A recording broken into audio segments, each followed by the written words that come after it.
Hello, my name is Yassine Sharif, and this is my Lincoln Douglas debate rebuttal as the negative case. Um, and my thesis is social media is bad. Okay, so have you ever opened Facebook or Instagram just to kill some time, but end up spending the next several hours on it? Well, you're not alone, and many Americans and humans in general, users all around the world, have been I guess, victims of the social media epidemic and the negative effects it is having on people's mental healths. Um, it's a rather implicit side effect because mental health is so hard to gauge until after a couple months of use. But social media has played such a big role in that, and the increase in depression rates and suicide rates, and we can see that in my first example of Amanda Todd. So, Amanda Todd has been a person of interest ever since her death on October 12th, 2012, after she committed suicide due to the online and verbal harassment she had been receiving on Facebook and at school.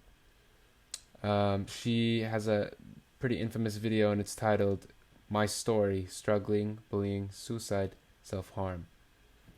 And then in that video, she pulls up flashcards and details her experience of basically the effect of social media on her personal life and on her mental health. And unfortunately, as we know, she did commit suicide after releasing that video.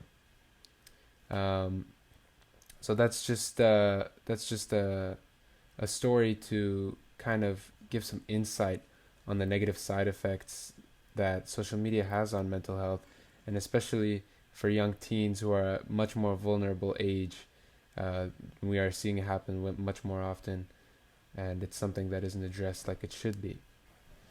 Um, so, according to Dr. Michelle O'Reilly, who is a professor at the University of Leicester, in her investigative journal, she found that social media causes mood and anxiety disorders for some adolescents, and it was also viewed as a platform for cyberbullying. And going back to the Amanda Todd example, social media is where a lot of cyberbullying occurs, and probably only exclusively occurs on social media sites. And of course, with bullying, we already know its effects on mental health and even physical health. Uh, but yeah, social media has not found a way to solve that issue, and it is definitely worsening the conditions of people who use social media without realizing that the effect it is having on them. Um, so another large internet basically influencer and definitely a huge social media user, Pete Davidson, who was a former SNL star and the now ex fiancee of Ariana Grande. After he broke up and called off the wedding with Ariana Grande, he wrote on Instagram, and I quote, "No, there's nothing cryptic about anything. I just don't want to be on Instagram anymore, or on any social media platform.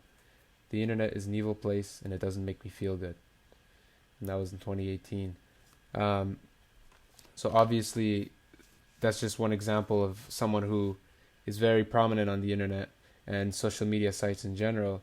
And here he's taking a stand against social media sites, and he's giving his audience just a look into how damaging it can be, even to someone of his stature and fame.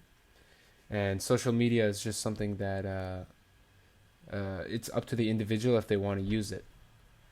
But after being regularly exposed to social media, it becomes less and less easier to give up uh, the social media apps because of the negative consequences it's having on your mental health and the addictive symptoms that it's causing on your health.